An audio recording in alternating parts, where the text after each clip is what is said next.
Hello,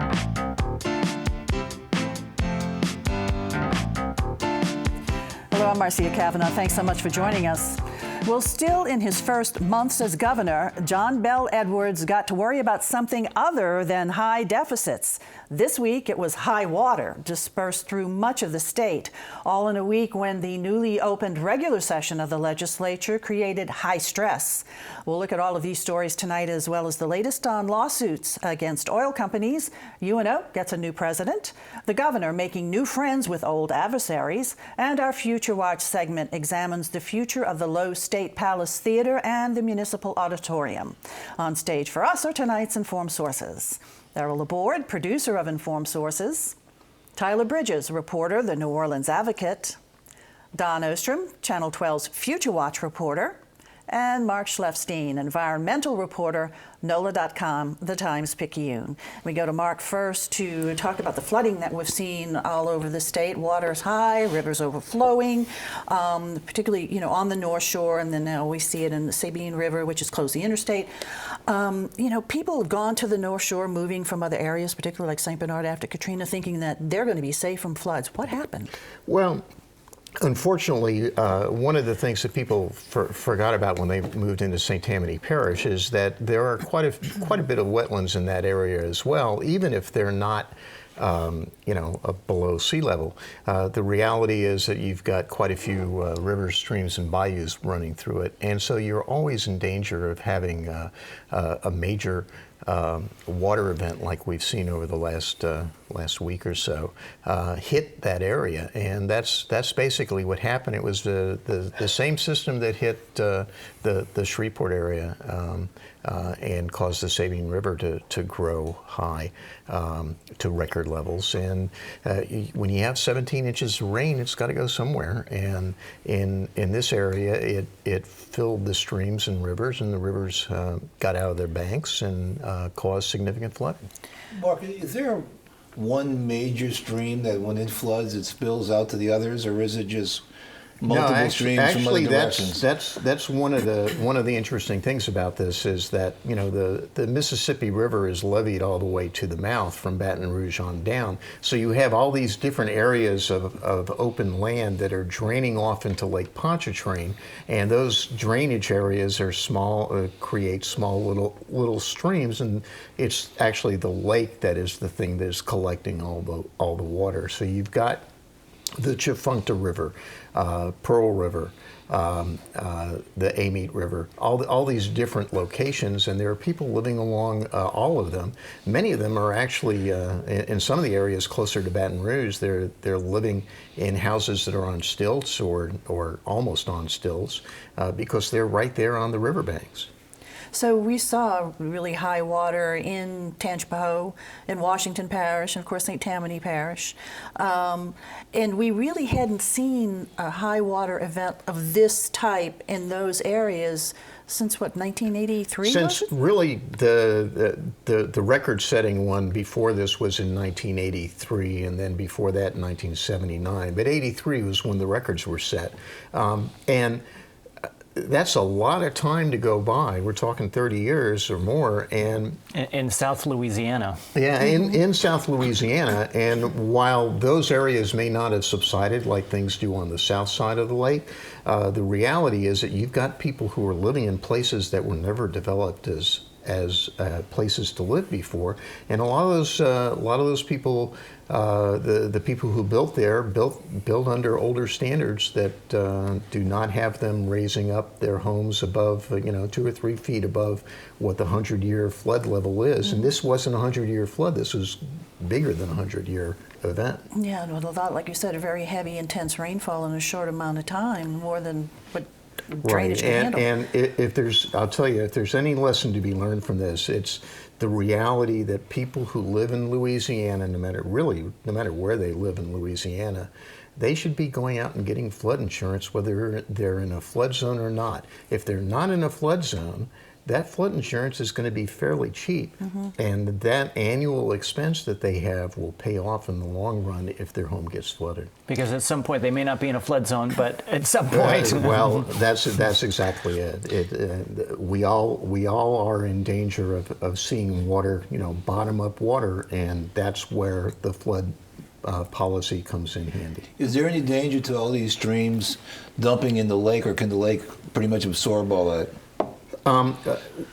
We haven't really seen what an issue that we often see with when you have a system like that's coming through, and then you have following it some sort of a system that's pushing water into the lake from the east. That could have caused a problem where water would have backed up in the lake, but we really haven't seen that this time, so that's one of the positive things. And the lake's a huge, 640 square miles in size, so there's quite a bit of storage area in there. Is this some sort of strange weather pattern we're in, though, to see this last weekend and then 2 weeks before that, all the tornadoes that came through and 2-inch hail predicted for parts of the region today? It just next feels to locusts. Like, right. No, We hope not. Unfortunately, it's going to take a while for people to start parsing out exactly what caused this specific event. But I will tell you that the National Academy of Sciences this week actually put out a study that said that there are ways that people are linking these more intense rainfall events to global warming and climate change. And we're going to be seeing that in the future.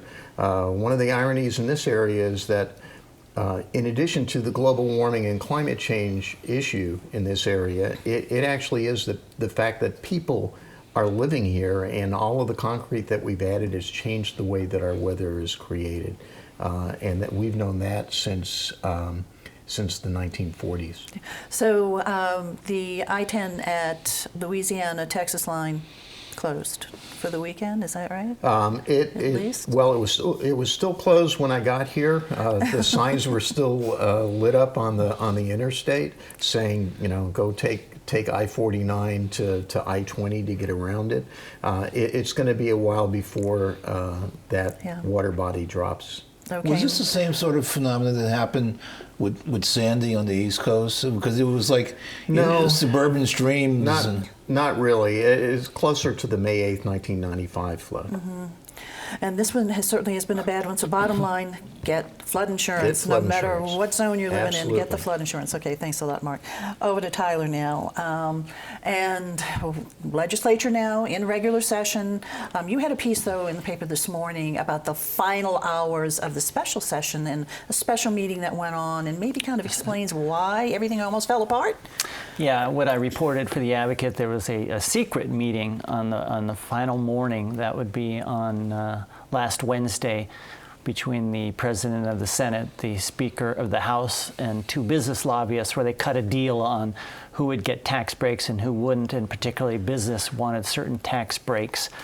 And they did not invite to the meeting the sponsor of the bill, a guy named Jay Morris, a Republican from Monroe. And so everybody apparently thought the deal was cut, but he didn't know about it.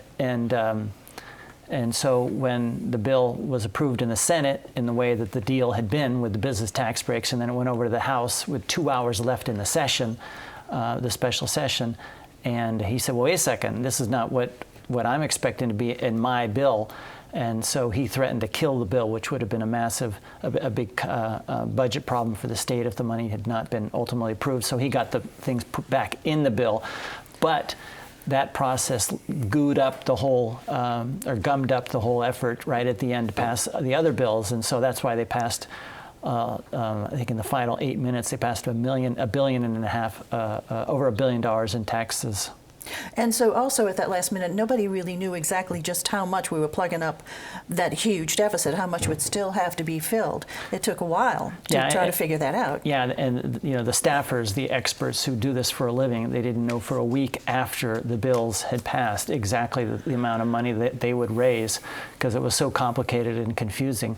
And you can imagine if it took that long for the staffers, the legislators who voted on it didn't really know exactly what was in those bills. bills.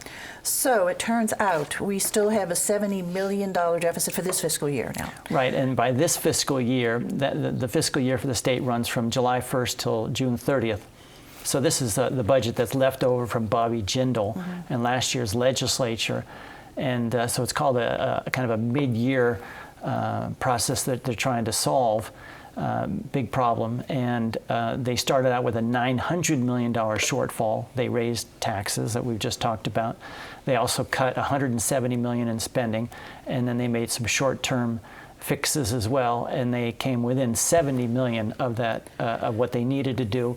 And now on Monday, we're told we're gonna learn from the Edwards administration where those $70 million worth of cuts will fall, and under the way that the system works, the unprotected areas where the cuts will fall will be on higher education, the colleges and universities, and also the public health care system.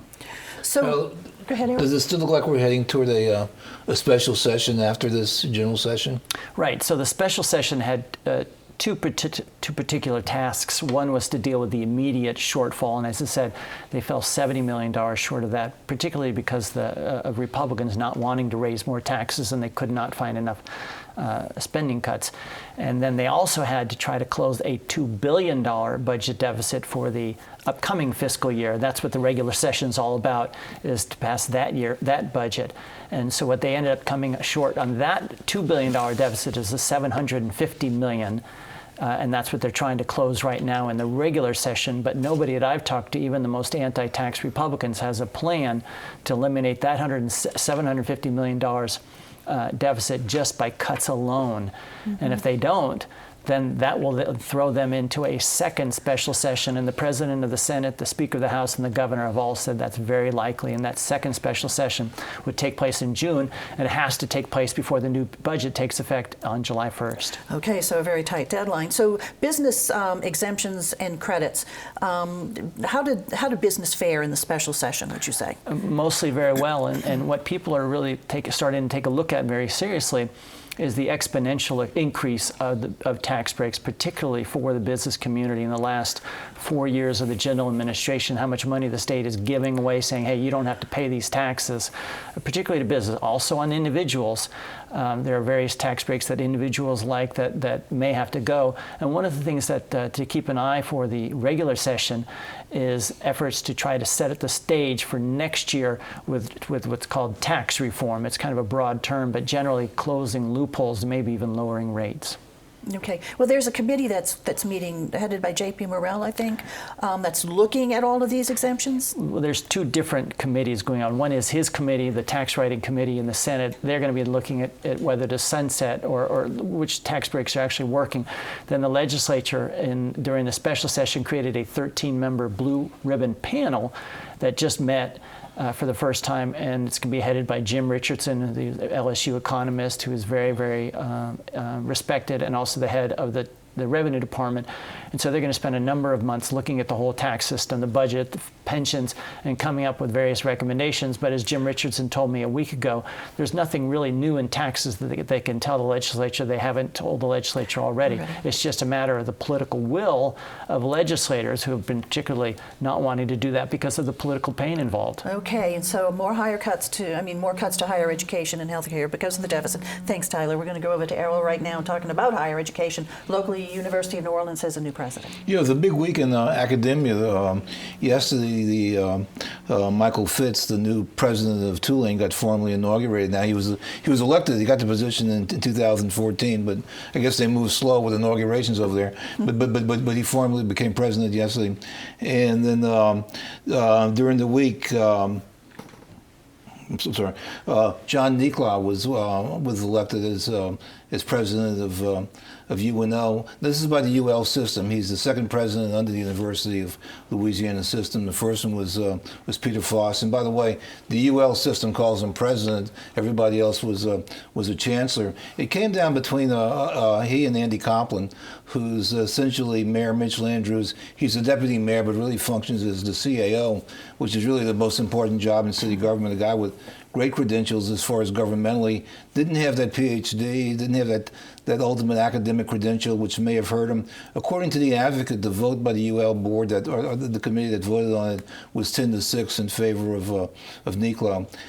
He came from the University of Southern Illinois, where he was a provost and vice chancellor of academics, and that's the same position he had here. I happened to just meet him briefly during February, and at the time didn't know he was a contender for the president. We was talking as provost at the time, and he was talking about UNO's shocking decline in enrollment.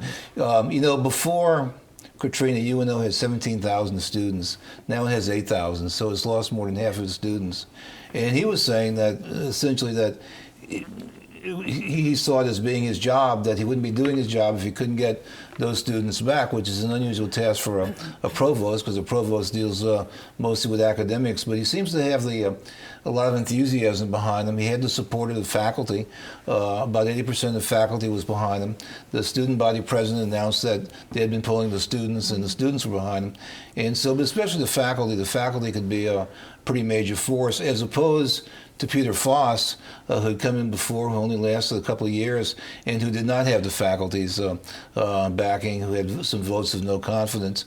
But whoever gets it, I mean, it's gonna be a tough job. It is. It's really challenging with all of the cutbacks that are coming to higher education across the board, and the extra set of challenges that UNO has been facing with this reduced enrollment. So we wish him the best of luck, and you and I are alums, so we really want to see the school succeed. And even this coming week, we may be hearing about even more cutbacks, because as you point out, that the first place they go is, because the only place they can go is in education and healthcare. So it might even get more difficult. I know. Okay, Errol, thanks a lot. And we're going over to Dawn now. Future Watch. We have two empty buildings that are important buildings. Important, kind of vital, iconic buildings in both cases. We're talking about the Loew State Palace Theater on Canal Street and the Municipal Auditorium, both of which very badly injured during Hurricane Katrina and very vacant still to this day. In the case of the Loew's Palace Theater, a developer named Gregor Fox bought it back in 2014, and the city at the time thought, here we go, it's going to go like the Orpheum and the Sanger, and it's going to, and the Joy, and come back. And it's become a really neat area, right? It is an area. I talked to Kurt Weigel with the DDD, and he said it's now in an area surrounded by strength, where it once was in an area where it was really kind of at the edge of maybe some potential strength in the city. Now it's in a booming area that's really revitalized. Gregor Fox sold it in November to the LC Hospitality Group, which is headed up by Chen Horn Lee and Chin Li Lee, who are the owners of the Wyndham Garden on Barone Street. So they're already downtown. I talked to Mrs. Lee this week, and she just said, I can't tell you right now what we're doing with the building. Maybe in the summer we'll know more. I said, so there are no plans at all? Will you try to reuse it as a theater? I don't know. They don't know if they're looking to have partners, if they're looking to develop it themselves. She simply repeated over and over again, we should know more this summer. Talking to Kurt Weigel, he says, in the short term, we just hope they'll keep it safe, they'll keep it so that it is not a danger to the area around them. Because it's such an iconic building in such an iconic location, folks downtown hope it will continue to hold a special place, whether it's as a theater or some other unique use for that building. It was built in 1926 as a movie theater, silent movie theater. It's got 30,000 square feet of potential retail space on the first floor. It really has a lot of potential to come back, but I think Mr. Fox found that it's very costly to bring it back and had trouble finding partners. Maybe now that everything else around it has done so well, it will be a little easier to bring in development partners. In terms of Municipal Auditorium, originally back in 2010, FEMA had obligated $7 million towards rehabbing that building. The city went back to the table with them. It's now up to $34 million. The city says that's still not enough. They're still negotiating for additional money to support the rehab of that building. The work that will be done initially, if the money comes through, would be to remediate the environmental hazards, to stabilize the shell on the outside of the building, clear it of all the debris, and then condition it for future uses. And then the city says it hopes to make it similar to the St. Roch Market or the World Trade Center and kind of team up with private investors to make a public-private partnership to bring that building back. Because negotiations are still ongoing with FEMA, there is no timeline for that coming back. We know with the Loew's Theater, I mean, we all emotionally hope for it. And it's a great building. I mean, it's got a lot of seating capacity in it. But there's a lot of theater downtown now. Right. With there the might Sanger, not be. the Mahalia Jackson, and with a the market Joy. study hasn't been done to find out whether it would support it. The Civic, and when all of those buildings were built, the arena was nowhere around, and the arena has become the place like for the big events, and so there are a lot of things. And now something you got to keep an eye on is the new Jefferson Parish Theater right. out on Airline Highway. And so there's a lot of competition. And so if they open as a theater, they're going to have to find a niche that no one else is doing. I mean, you've got the ultimate Broadway house with the Sanger. And the other thing we need to bring back is I mentioned the Orpheum. Right. With a beautiful revival. So you hope it can find its place. We do, and we hope it can find its place fairly soon as we work begin on those two buildings. Yeah. Thanks a lot, Keep John. you updated. Okay, Mark. Our Attorney General, our State Attorney General, wants to take over some oil and gas lawsuits that have initially filed by parishes. Can you do that? We're going to find out. He's filed a motion in at least one of the cases, and my assumption is that he's filed it in quite a few more. We're talking about 38 different lawsuits. There are 39, actually. There are 21 that were filed by Plaquemines Parish. The parish council actually earlier this year asked the lawyers to drop those suits, but that hasn't happened yet. You've got another 7 from Jefferson Parish, and then 11 that were just filed in Cameron Parish.